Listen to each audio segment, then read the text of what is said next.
you know, and just seemed just a genuinely just normal person. Are you responsible for the killing and the dismembering of your friend Jeffrey Howe?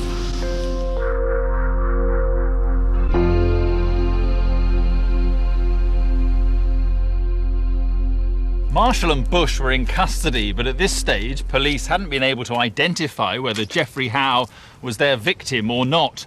A thorough search of his flat had failed to provide any suitable items to take DNA from. And although Jeffrey had been flagged up by his brother to police as a missing person, he was adopted, so no DNA link could be established to his family. There were, however, other avenues to explore. We all have unique faces and unique skulls. So if we have enough information about the skull and the face, it's as characteristic as a fingerprint.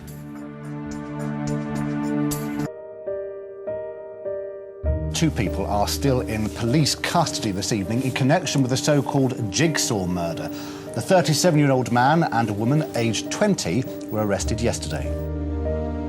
Following the discovery of 5 body parts across Hertfordshire and Leicestershire in March and April 2009, police had arrested Stephen Marshall and his girlfriend Sarah Bush on suspicion of murder.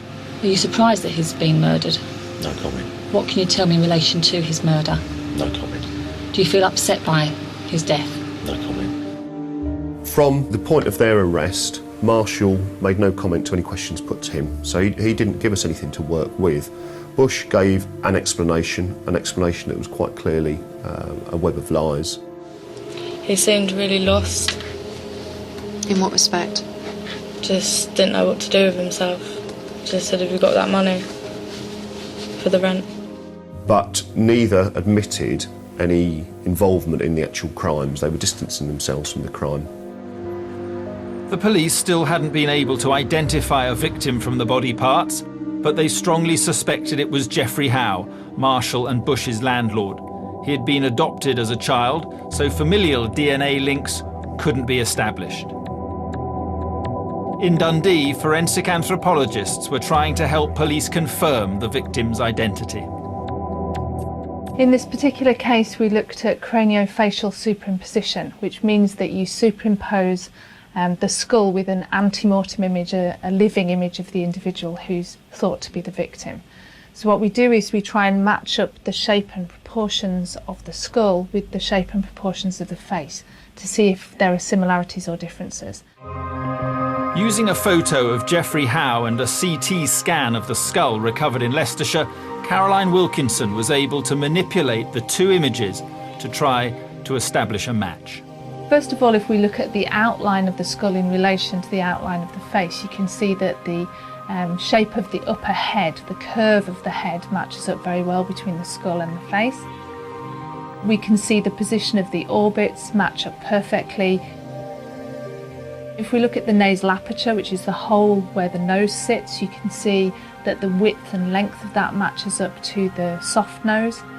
If we look at the teeth, the position of the lower incisors match up to the incisors seen on the photograph, and also the overall width of the chin and shape of the jawline matches quite clearly.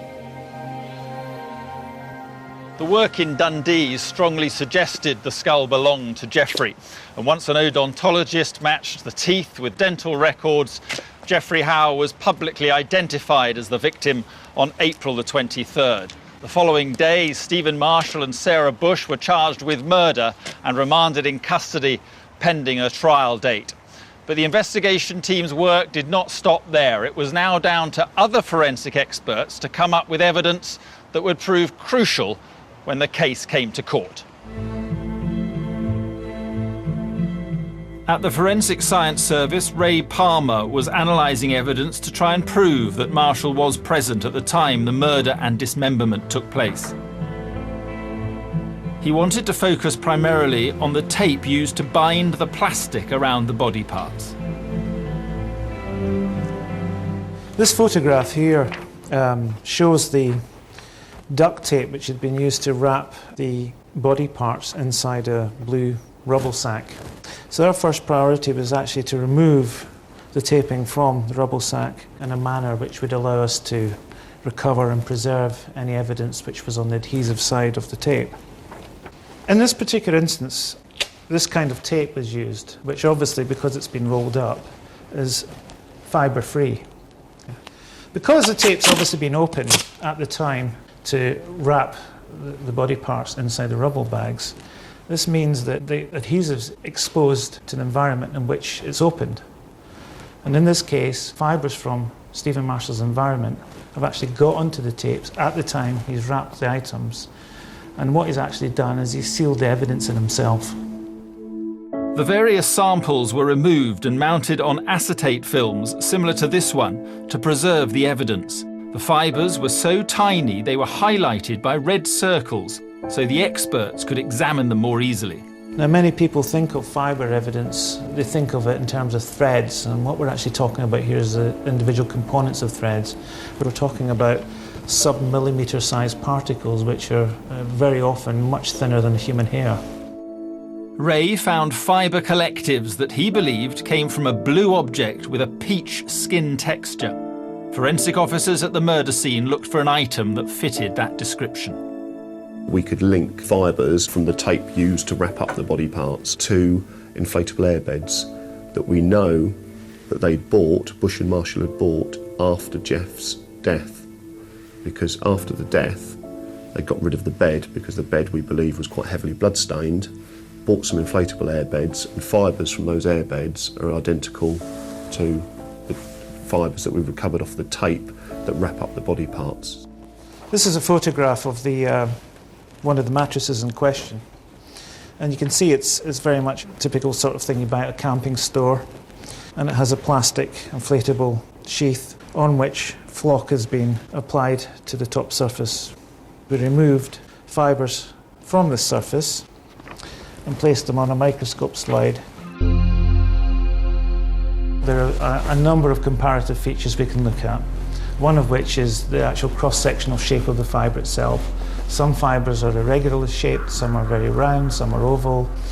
In addition to cross-sectional shape, there's a chemical process involved in the manufacture of fibres called delustrant. That's a process which actually stops the fibres shining. So these are all features